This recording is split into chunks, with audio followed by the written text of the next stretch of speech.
Hello दोस्तों, आपका स्वागत है आयुर्वेदिक क्लासरूम में। तो देखिए यहाँ पर स्रोतस की बात करने वाले हैं। सिंपल से आपको दिख ही रहा है यहाँ पर स्रोतस। तो जो पहला है प्राणवायु स्रोतस। प्राणवायु स्रोतस प्राण के अन्न को शरीर का प्राण कहा जाता है। अन्न को शरीर का प्राण कहा जाता है। तो अन्न का वहन करता है हृदय थ्रू पंपिंग एक्शन। और हृदय जो अन्न रस है वो बनता कहाँ पर है? महास्रोतस। ठीक है। जो अन्न रस बनता है वो महास्रोतस में बनता है और उसका वहन कौन करता है? हृदय। तो ये आपको याद हो गया। ठीक है। और जो आचार्य सुश्रुत है वो क्या कहते हैं कि जो इसका मूल है वो हृदय और रसवाही धमनियां है। हृदय और रसवाही धमनियां इसका मूल है। ठीक है। उसके बाद आप आ जाए जो उदकवय स्रोतस है। उदकवय स्रोतस का जो मूल है वो तालु मूल क्लोम। तालु मूल क्लोम। ठीक है। जब आपको प्यास लगेगी तो क्या सूखेगा? तालु और क्लोम। तालु और क्लोम। ठीक है। ज्यादा इसको कॉम्प्लिकेट मत करें कि इसका और इजी निमोनिक्स हो जाए। जो आपको इजीली समझाने वाली चीज है वो इजीली समझ के याद करो। ठीक है। क्योंकि पेपर में आपको इजीली समझी हुई चीज याद रहेगी। निमोनिक्स भी आप पेपर में भूल जाओगे, वहां पर प्रेशर ही इतना होता है। और उसके बाद आ गया अन्नवय स्रोतस। देखिए अन्नवय स्रोतस, अन्नवय स्रोतस, अन्न से अ याद कर लो। और ये अमाशय है। ठीक है। अमाशय कहाँ पर है? वाम पार्श्व में। वाम पार्श्व में क्या है आपका? अमाशय। ठीक है। इसको आप याद कर लें। और अमाशय और वाम पार्श्व हो गया आपका अन्नवय स्रोतस का मूल। सुश्रुत में भी अमाशय और अमाशय को अन्नवय स्रोतस का मूल बताया और साथ में इन्होंने अन्नवाही धमनियां बता दी। देखिए सुश्रुत धमनियां शब्द का हर एक स्रोतस में यूज करने वाले हैं। पहले तो आप ये समझ लें, चाहे वो देखिए प्राणवायु स्रोतस हो गए। ठीक है। आगे भी मैं आपको बताता रहूंगा। और रसवय स्रोतस। देखिए रसवय स्रोतस का मूल कौन हो गया? हृदय और रसवाही धमनियां। क्यों? क्योंकि देखिए जो हृदय है, हृदय प्लाज्मा का वहन का किस में करता है? ब्लड वेसल्स में करता है। जो रस होता है वो न्यूट्रिएंट्स की बात होती है। रस से तो न्यूट्रिएंट्स किस में होते हैं? प्लाज्मा में। तो प्लाज्मा का किस में होता है? ब्लड में। तो हृदय और रसवाही धमनियां। तो हृदय क्या करेगा? प्लाज्मा को बहन करेगा रसवाही धमनियों में। ठीक है। तो इसका मूल हो गया हृदय और रसवाही धमनियां। तो सुश्रुत भी इसका मूल हृदय और रसवाही धमनियों को ही मानते हैं। उसके बाद आ गया रक्तवह। तो रक्तवह को सिंपली याद करें, यकृत और प्लीहा। यकृत और प्लीहा। ठीक है। और इसका जो सुश्रुत का जो फेवरेट शब्द है वो धमनी है, तो इसमें रक्तवाही धमनियां भी उन्होंने ऐड कर दी। ठीक है। ठीक है। ऐसे ही याद कर लें। उसके बाद क्या है? मांसवय स्रोतस। तो मांसवय स्रोतस का क्या है? स्नायु और शर्तोचा। स्नायु और शर्तोचा। तो मांसवय स्रोतस में क्या किया सुश्रुत ने? स्नायु और शर्तोचा को ऐड करते हुए इनका फेवरेट शब्द क्या है? रक्तवाही धमनी है। क्योंकि जो शरीर स्थान का फोर्थ चैप्टर है सुश्रुत में, उन्होंने बताया कि जो रक्तवाही धमनियां है वो जो या फिर रक्त धरा कला है तो वो मांसवय स्रोतस में भी रहती है। तो इसको वहीं से आपको कॉन्सेप्ट बनाना है। ठीक है। ये आपको याद हो जाएगा।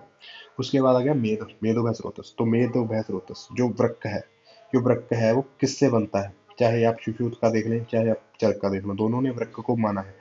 क्योंकि वृक्क जो बनता है वो मेद के प्रसाद भाग से बनता है। ठीक है। मेद और रक्त के प्रसाद भाग से बनता है। मेद के प्लस रक्त के प्रसाद भाग से बनता है। प्रसाद भाग से बनता है। ठीक है। ठीक है।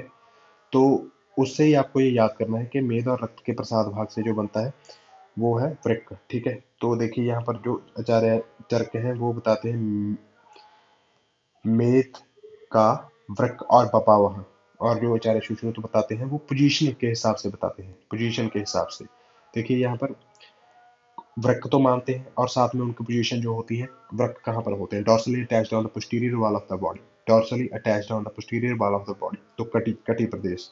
ठीक है। कटी और वृक्क वहाँ वृक्क आपको याद हो जाएगा। ठीक है। उसके बाद आ गया अस्थि। अस्थि। इस अस्थि बिल्कुल सिंपल है, इसको उलझाना नहीं है आपको। मेदो मूल जघनज। मेदो मूल जघनज। ठीक है। कैसे? देखिए यहाँ जो में जगन जगन होती है वो थाई प्रदेश होता है। ठीक है। थाई प्रदेश होता है। थाई। थाई में क्या होता है? फैट होती है। ठीक है। फैट होती है। और क्या होता है? जगन। ठीक है। इसमें जो बड़ी बोन होती है वो अटैच होती है। तो ठीक है। यहाँ पर आप याद कर लें फैट से मेद। मेदो याद कर लें। मेद और जगन। मेद और जगन। ठीक है। मेदो और जगन ऐसे आपको याद कर लेना है। ठीक है। बिल्कुल याद हो जाएगा आपके। उसके बाद क्या है? जो है सुश्रुत ने इसका मूल बताया नहीं। मज्जा का क्या है? अस्थि संधि। ठीक है। मज्जा का अस्थि संधि ये आप सीधा ही याद कर लो। शुक्र व श्रोतस में थोड़ी आपको दिक्कत आ सकती है, क्योंकि देखिए वृषण तो दोनों चार अनुमान है, वृषण तो दोनों चार अनुमान है। जो चर्क है वो शुक्र सिंपली बताते हैं कि वृषण से निकलकर शेप से बाहर आता है। चर्क बोलते हैं कि शुक्र जो वृषण से निकलकर शेप से बाहर आता है, ठीक है। तो इसीलिए इन्होंने क्या कर दिया, बिल्कुल सिंपल बताते हुए वृषण का मूल मूल जो बता दिया, सिंपली बता दिया कि जो है वो, देखिए यहाँ पर कहाँ पर है, यहाँ पर प्रश्न और शेप, ठीक है। और जो सुश्रुत है वो थोड़े हार्मोनल लोचे में पड़ गए, और उन्होंने बताया है कि देखिए स्तन और वृषण है जो वो इसके मूल है, ठीक है। मूत्र व स्रोतस, मूत्र व स्रोतस देखिए ध्यान से, आचार्य चरक ने वस्ती और वक्षण माना है, वस्ती और वक्षण, क्योंकि यहाँ पर जो यूरेटर है वो वो ऐसे यहाँ पर ब्लैडर में आके जुड़ते हैं, ठीक है। और वो वक्षण जो संधि है, वक्षण संधि में से होके गुजरते हैं।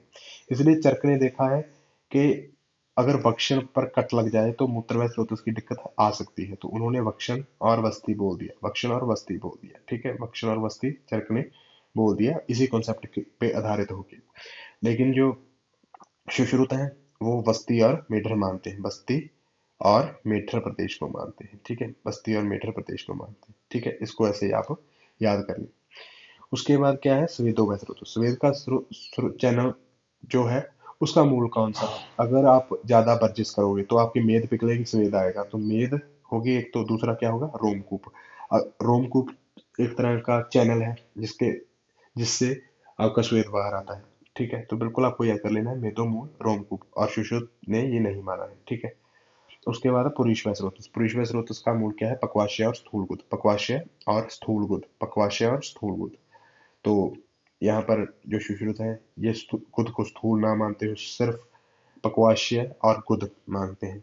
आर्तव स्रोतस का मूल चरक ने नहीं माना, लेकिन जो आचार्य सुश्रुत है वो गर्भाशय और आर्तवाही धमनियां, गर्भाशय और आर्तवाही धमनियां जो होती हैं उनको ये ऐसे ऐसे, ठीक है। उन्होंने फेलोपियन ट्यूब्स वगैरह को मानते हुए आर्तव स्रोतस माने हैं, ठीक है। जो आर्तवाह ध्वनि होती है वो दो होती है, ठीक है। इसको भी याद कर लो साथ में। तो ऐसे आपके स्रोतस बिल्कुल याद हो जाएंगे आपके। इस वीडियो को 4-5 बार जरूर देखें, ज्यादा स्पीड करके देखें। तो बने रहिए हमारे साथ आयुर्वेदिक क्लासरूम में। धन्यवाद दोस्तों।